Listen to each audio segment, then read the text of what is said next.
Hindi ko alam kung bakit lagi Wala akong naman pinag-iinitan ng nagbago. papa. Gago! Para sa kanya, Tignan mo nga! lahat na lang ng gawin ko ay mali.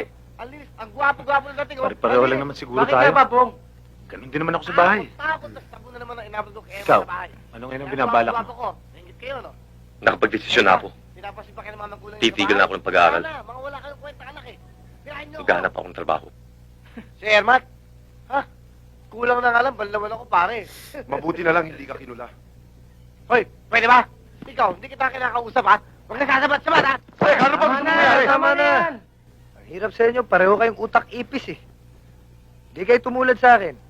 Kayang-kaya kong paikutin ang utak na matatanda ko. Kaya lang, problema pare, tinanggal pang gastos ko eh. Sino kayang mabait sa inyo pwede magpautang?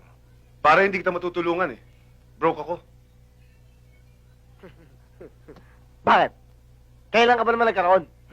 Ayan ka na naman ha. Eh, kung narin ako. Teka! Sandali! May naisip ako.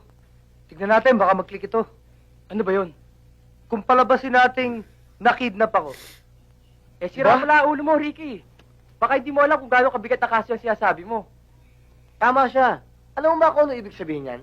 Kidnap o ransom. At gagawin pa kami mga kidnappers dito. Katuwaan nga lang eh. Gusto ko lang makita kung anong reaksyon ng parents ko. Ano kaya pare? Tubusin kaya ako ng 2 milyon?